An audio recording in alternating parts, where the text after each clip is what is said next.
بسم اللہ الرحمن الرحیم۔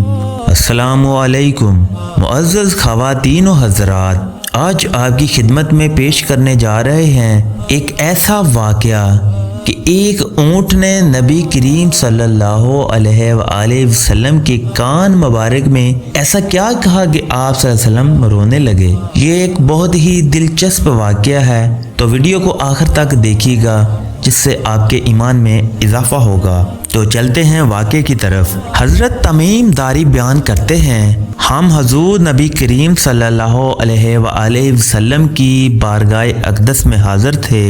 ایک اونٹ بھاگتا ہوا آیا اور نبی کریم صلی اللہ علیہ وآلہ وسلم کے سر انور کے پاس آ کر کھڑا ہو گیا، جیسے کان میں کوئی بات کہہ رہا ہو۔ آپ صلی اللہ علیہ وآلہ وسلم نے فرمایا، اے اونٹ پرسکون ہو جا، اگر تو سچا ہے تو تیرا سچ تجھے فائدہ دے گا، اگر تو جھوٹا ہے تو تجھے اس جھوٹ کی سزا ملے گی۔ بے شک جو ہماری پناہ میں آ جاتا ہے تو اللہ تعالیٰ بھی اسے امان دے دیتے ہیں، اور ہمارے دامن میں پناہ لینے والا کبھی نامراد نہیں ہوتا۔ ہم نے عرض کیا، یا رسول اللہ صلی اللہ علیہ وسلم، یہ اونٹ کیا کہتا ہے؟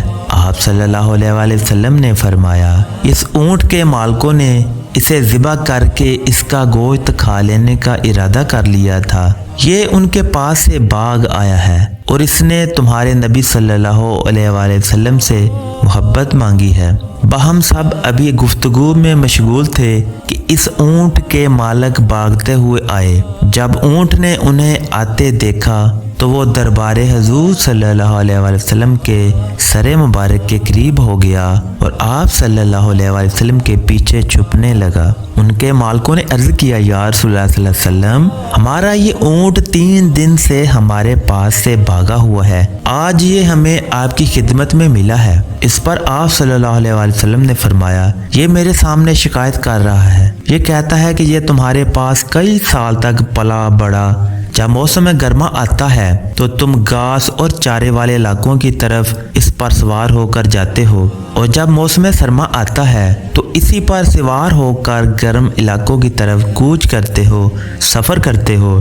جبکہ یہ اس خستہ حال کی عمر کو پہنچ گیا ہے تو تم نے اسے ذبح کر کے اس کا گوشت کھا لینے کا منصوبہ بنا لیا۔ انہوں نے عرض کیا، اللہ کی قسم یا رسول اللہ صلی اللہ علیہ وسلم، یہ بات بالکل اسی طرح ہے جیسے آپ نے بیان فرمائی ہے۔ اس پر حضور صلی اللہ علیہ وآلہ وسلم نے فرمایا، ایک اچھے خدمت گزار کی اس کے مالکوں کی طرف سے کیا یہی جزا ہوتی ہے؟ وہ عرض گزار ہوئے، یا رسول اللہ صلی اللہ علیہ وسلم، اب ہم نہ اسے بیچیں گے اور نہ ہی اسے ذبح کریں گے۔ اس کے بعد آپ صلی اللہ علیہ وآلہ وسلم نے اس اونٹ کو 100 درہم میں خرید لیا اور پھر فرمایا، اے اونٹ جا، تو اللہ تعالیٰ کی رضا کی خاطر آزاد ہے۔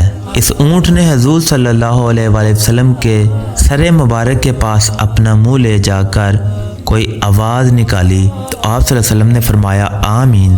اس نے پھر دعا کی، آپ صلی اللہ علیہ وآلہ وسلم نے پھر فرمایا، آمین۔ اس کے بعد دعا کی، آپ صلی اللہ علیہ وسلم نے پھر فرمایا، آمین۔ اس نے جب چوتھی مرتبہ دعا کی تو آپ صلی اللہ علیہ وآلہ وسلم آپ دیدہ ہو گئے، آنکھوں سے آنسو بہنے لگے۔ ہم نے عرض کیا، یا رسول اللہ صلی اللہ علیہ وسلم، یہ اونٹ کیا کہہ رہا ہے؟ آپ صلی اللہ علیہ وآلہ وسلم نے فرمایا، اس نے پہلی دفعہ کہا، اے نبی، اللہ تعالیٰ آپ کو سلام اور قرآن کی طرف سے بہترین جزا عطا فرمائے۔ میں نے کہا، آمین۔ پھر اس نے کہا، اللہ تعالیٰ قیامت کے روز آپ کی امت سے اسی طرح خوف کو دور فرمائے جس طرح آپ نے مجھ سے خوف کو دور فرمایا۔ تو میں نے کہا، آمین۔ پھر اس نے دعا کی، اللہ تعالیٰ دشمنوں سے آپ کی امت کے خون کو اسی طرح محفوظ رکھے جس طرح آپ نے میرا خون محفوظ فرمایا ہے۔ اس نے پھر کہا، اللہ تعالیٰ آپ کی امت کے درمیان جنگ و جدال پیدا نہ ہونے دے۔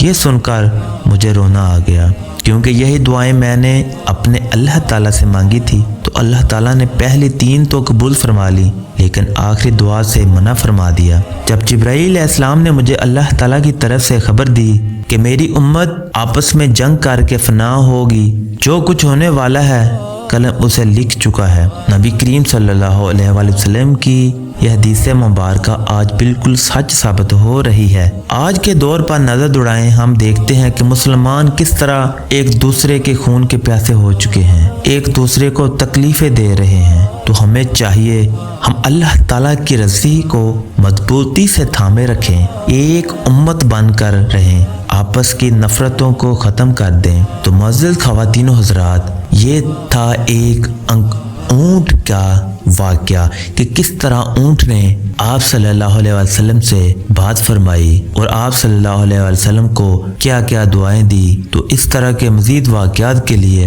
ہمارے چینل کو سبسکرائب کیجئے۔ اپنا رکھیے بہت سا خیال۔ اللہ حافظ۔